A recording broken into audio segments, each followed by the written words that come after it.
नमस्कार दोस्तों, मैं तालिब लाल किताब वरुण मेहता अमृतसर वाला आज फिर आप सबके सामने मुखातिब हूँ। दोस्तों, आज हम बात करेंगे सूरज खाना नंबर 8 के बारे में। मैं कुछ दिन आप सबके सामने हाजिर नहीं हो पाया क्योंकि कुछ फैमिली में प्रॉब्लम्स चल रही थी, कोई डेथ हो गई थी। इस वजह से मैं आप सबके सामने नहीं हाजिर हो पाया, ग्रुप भी ऑन नहीं कर पाया।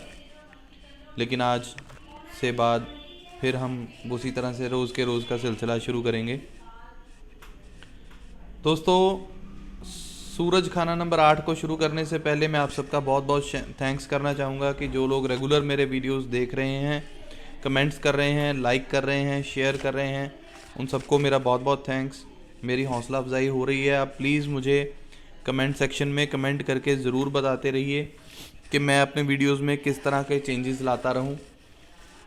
तो दोस्तों, जिन लोगों को मेरे वीडियोस पसंद आ रहे हैं वो प्लीज़ आगे भी इसी तरह कमेंट्स, शेयर और लाइक्स ज़रूर करते रहें ताकि मुझे पता चलता रहे कि मेरे वीडियोस जो हैं वो सही ट्रैक पर हैं। मैं सही तरह से अपनी नॉलेज जो है आप सबको समझा रहा हूँ और टू द पॉइंट बात करके मैक्सिमम टू मैक्सिमम बातें जो हैं आप सबके साथ शेयर कर पा रहा हूँ। दोस्तों, सूरज खाना नंबर 8 की बात को शुरू करते हैं कि उसके क्या सिम्टम्स होते हैं, क्या उनका फल होता है। तो दोस्तों, सूरज जब खाना नंबर 8 में होता है तो उसका फल खाना नंबर 8 में कैद रह जाता है। क्योंकि सूरज जब खाना नंबर 8 में होगा तो 8वां घर शमशान का गिना जाता है या कब्रिस्तान भी गिना जाता है। तो और दूसरी बात, यहाँ पे 8वें घर में बुध की उंगली का हमेशा इन्वॉल्वमेंट रहती है, क्योंकि हस्तरेखा के अकॉर्डिंग खाना नंबर 8 में कनिष्ठ का यानी कि जो बुध की उंगली होती है उसका असर हमेशा मौजूद होता ही होता है। दूसरी बात, यहाँ पे चंद्रमा जो है वो किस्मत जगाने वाला ग्रह है। अब हस्तरेखा कहाँ से आई? दोस्तों, लाल किताब जो है वो हस्तरेखा और ग्रहों दोनों को मिलाकर विद्या बनी हुई है। इसलिए इस इल्म में हस्तरेखा की भी इन्वॉल्वमेंट या बेसिक जानकारी बहुत ज़्यादा ज़रूरी है। इसलिए मैंने आज इस बात का भी आपको जिक्र किया है ताकि मैक्सिमम टू मैक्सिमम नॉलेज आपको मिल सके। अब सूरज का फल 8वें में कैद हो जाता है। ऐसे में क्या होता है कि सूरज 8 वाले को कभी भी क्रेडिट नहीं मिल पाता, यानी वो जितना भी किसी का भला कर ले वो दबा हुआ ही रहेगा, यानी उसको फेम नहीं मिलेगा, कोई उसको ज़्यादा अप्रिशिएट नहीं करेगा।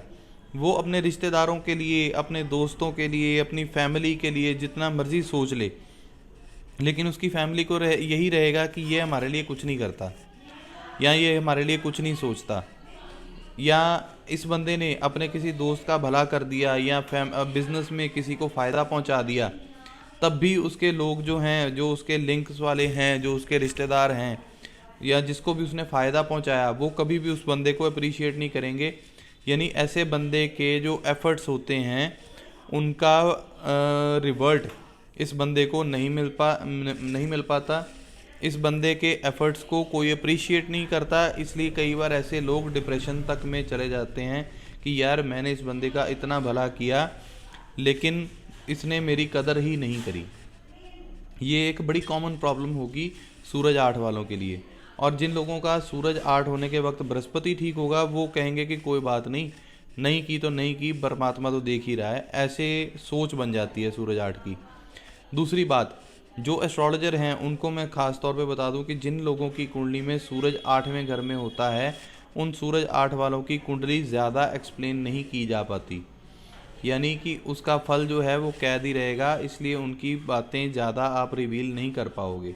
अगर सूरज 8 वाले की कुंडली को आप ज़्यादा रिवील करने की कोशिश भी करते हो तो कई बार सूरज 8 वाले जिनका मंगल बद हो या बृहस्पति वीक हो या बुध वीक हो, तो ऐसे लोग कई बार बातों को मानने से भी इनकार कर देते हैं, चाहे आप जितना मर्जी सही प्रेडिक्शन कर रहे हो। इसलिए सूरज 8 का रिवील करना बहुत मुश्किल होता है क्योंकि उसका फल 8वें में कैद रहता है। जैसे कि बृहस्पति का फल 8वें में कैद था, वैसे ही सूरज का भी फल 8वें में कैद है। इसलिए उनकी बातें ज़्यादा आप रिवील नहीं कर पाओगे। उनकी कुंडली पे बहुत ज़्यादा जोर लगता है। कई बार तो एस्ट्रोलॉजर को भी सूरज 8 या बृहस्पति 8 या चंद्र 8 की कुंडली देखते समय बहुत ही नेगेटिविटी का सामना करना पड़ता है। अब सूरज 8वें में अगर शुभ हालत में होगा तो ऐसे इंसान के सामने जल्दी किसी की मौत नहीं होती, या वो किसी इंसान को दम तोड़ते हुए जल्दी नहीं देखता। इसको पॉजिटिव वे में अगर लिया जाए तो अगर कोई बंदा डेथ बेड पे है तो उसके पास अगर सूरज 8 वाले को बिठा दें तो कई बार उसकी या तो जान बच जाती है, या फिर ऐसे बंदे को डेथ बेड वाले इंसान के पास नहीं बैठना चाहिए जिसका सूरज 8 में हो, ताकि उस बंदे की जान निकल सके। ये डिपेंड करता है कि अगर वो कोई जवान आदमी है डेथ बेड पे तो उसके पास ही सूरज 8 वाला बैठा रहे ताकि उसकी जान बच सके, और अगर कोई बुज़ुर्ग है जिसको जान निकल जानी चाहिए तो ऐसे इंसान के पास सूरज 8 वाला इंसान ना बैठे। इसलिए सूरज 8 का ध्यान होना चाहिए। उसके बाद ऐसे इंसान को अपने ईमानदारी के अकॉर्डिंग ही काम करना चाहिए। बेईमानी जब भी करेगा वो पकड़ा जाएगा, और जब पकड़ा गया तो उसकी बहुत दुर्दशा होती देखी गई है। इसलिए सूरज 8 वाले को हमेशा ईमानदारी का ही पैसा फलता है। सूरज 8 वाले को अगर अपने यारों दोस्तों से रिलेटेड कोई काम करना पड़े तो बहुत सोच समझ के करना चाहिए, क्योंकि कई बार उसके यार दोस्त उसका पैसा जो है वो खा जाते हैं। उसके बाद सूरज 8 में हो तो ऐसा इंसान तकरीबन सच बोलने का आदी होता है। कई बार तो सच बोलने से उसको फ़ायदा भी होता है, तो कई बार सच बोलने से वो अपने किसी खास रिश्तेदार का, दोस्त का नुकसान भी करवा जाते हैं, लेकिन सच बोलने से गुरेज नहीं करते। तो कई बार उनको सिचुएशन के अकॉर्डिंग अपना आप को डाइवर्ट भी करना पड़ता है। कई बार झूठ बोलने से भी अगर किसी का भला हो तो वो भी कर लेना चाहिए, लेकिन हर जगह झूठ भी नहीं बोलना चाहिए। सच का ही सहारा लेना चाहिए और सच ही बोलना चाहिए। उसके बाद सूरज 8 में हो तो राज दरबारी काम या राज दरबार से फ़ायदा, यानी गवर्नमेंट से रिलेटेड अगर फ़ायदा लेना है तो उसमें काफ़ी स्ट्रगल करनी पड़ती है। सूरज 8 वालों को जल्दी वहाँ से फ़ायदा नहीं मिल पाता। अगर गवर्नमेंट जॉब मिल भी जाए तो उसमें बहुत ज़्यादा तरक्कियाँ जो हैं वो नहीं कर पाता।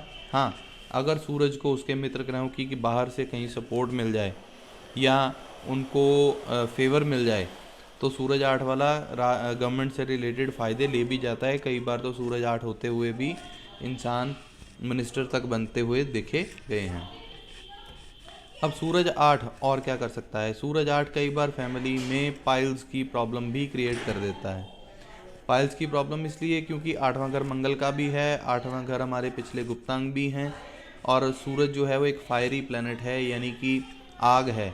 तो वो हमारे जो पिछले गुप्तांग हैं उनमें आग जैसी प्रॉब्लम्स, यानी कि दर्दनाक प्रॉब्लम्स जो हैं वो दे सकता है, जो कि पाइल्स ही गिनी जाती है।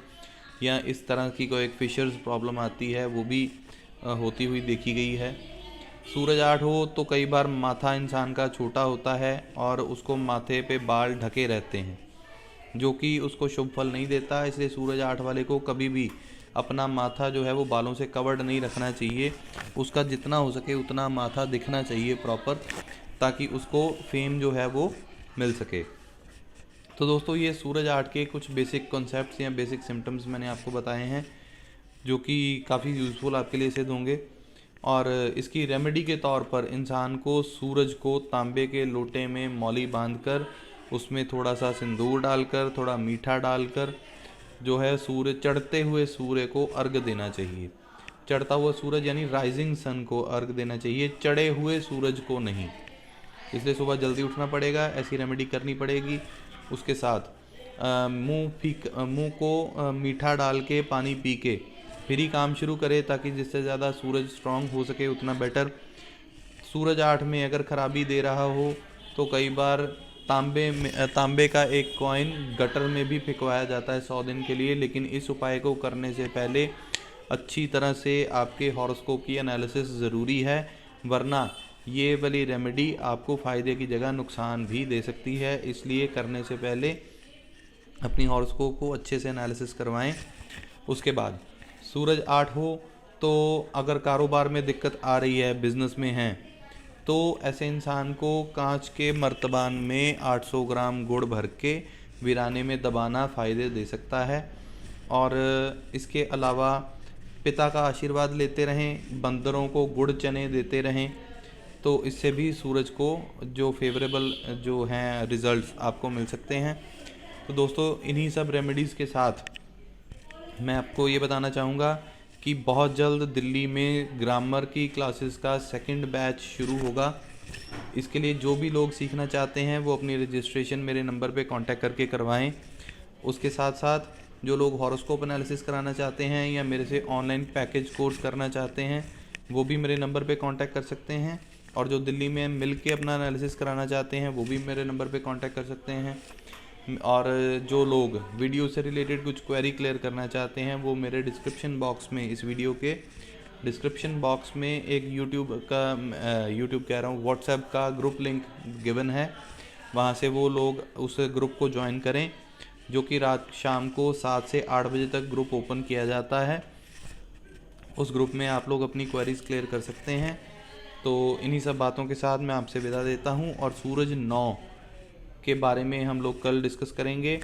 इसलिए मेरा आप कॉन्टैक्ट नंबर ज़रूर नोट कर लें और मेरे वीडियोस को लाइक, सब्सक्राइब, कमेंट ज़रूर करते रहें। मेरा नंबर है 9872372201।